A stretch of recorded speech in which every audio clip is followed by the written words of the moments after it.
Ասեք, այսպիսի պայքարի մեթոդներով կարող են հաջողության հասնել մասնավորապես համանդրական փոփոխությունների դեմ պայքարում, առանձին ճակատներ են ձևավորվել, ոչի ճակատ, հանրային փրկության ճակատ, այսպիսի ճանապարհով կարող են հաջողության արդյոք հասնել, թե մասնատվում են ուժերը։ Ես դա բնական եմ համարում, իսկ ինչի իշխանությունները պետք է չփնտրեն գտնեն մորտապաշտ, ծախված 5000 դրամանոց մարդկանց եւ գողանան։ Այս հարցը դրա մասին չէ, հարցը ազգային վտանգ ազգը իր պետականությունը վտանգի առաջ է կանգնած, կորցնում ենք անկախություն, նորից տրվում ենք։ Իսկ այդ ցավը նայ որ այդ տվողները էլի հայ են։ Հիմա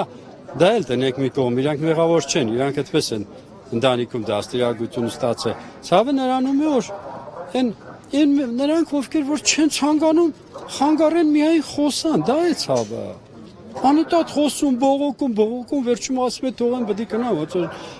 առաջինից մեկը կա լրագրող սպորտային մեկնաբանում է թե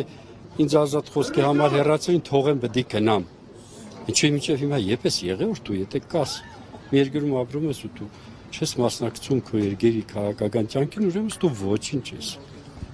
Ընդհանուր առմամբ սահմանադրական փոփոխությունների դեմ պայքարը երբս ձեզ կհաջողա։ Հիմա տեսնում եք այդպիսի արդյունավետ պայքար։ Ես իմ արդի ժողովրդին երևի կան եղամ մեջնոր հազիվ մի քիչ երևի ճանաչում եմ, որ հայ ժողովուրդը այդպես տանջվում են երևի ճիշտ են ասել, որ մի երեսին որ ապտագում են մյուսն է շուռ տալիս, այդ հոգեբանությամբ ապրելով միայն գլուխ է բարձրացնում, երբ որ ընդանուր վտանգ է զգում, այսինքն այդ արյունով վերցված մեր հայոց հողերը հետ տալու ժամանակ, այն ժամանակ իմ կարծիքով իշխանությունները կհասկանան կա։ Այսինքն նկատի ունեք, որ սահմանադրական փոփոխությունների դեմ պայքարում ամբողջ հանրությունը ոտքի չի կանգնի, որովհետև վտանգը շոշափելի չէ իր համար։ Կանգնի կմիայն այն դեպքում, որ ինքը ստրուգի նման ապրում է, ծառայեցնում է իշխանություն, դրանից այդքան չի վրդովում։ Ինչքան կվրդովի այն այ համար, որ կհայտարարեն, որ փորձում են գրաված տարածքներ, ինչ որ հետ վերադարձնեն ու առանց ոչինչ դրա դիմաց, այդ ժամանակ ես համոզված եմ, որ գլուխ բարձրացնի։ Չեք կարծում, որ այս իրավիճակի համար մեղքը միայն հանրապետականներինը չէ, այսինքն տեսնում եք այլընտրանք, տեսնում եք պայքարող ուժեր, կուսակցություններ, որոնք երբևիցե հաջողության են հասել, մարդկանց փողոց են դուրս հանել, բայց որից հետո կարողացել են հաջողության հասնել եւ ոչ թե մարդկանց տուն ուղարկել։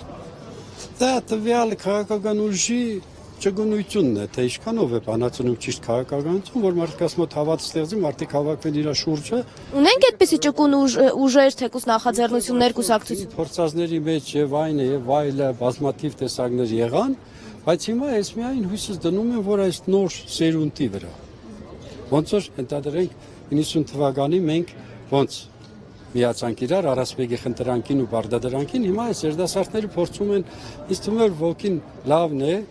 ինքնիշխան Հայաստանի գաղափարախոսներ են, իրաց մոտ կստացվի, որովհետև նոր երդասարտություն դες նախկին պաշտոնյաների եւ գողերի նման ոչ մի կեղտոտ մուր չկա իր վրա։ Ինձ թվում է, որ իրանք չեն վախենում կարան։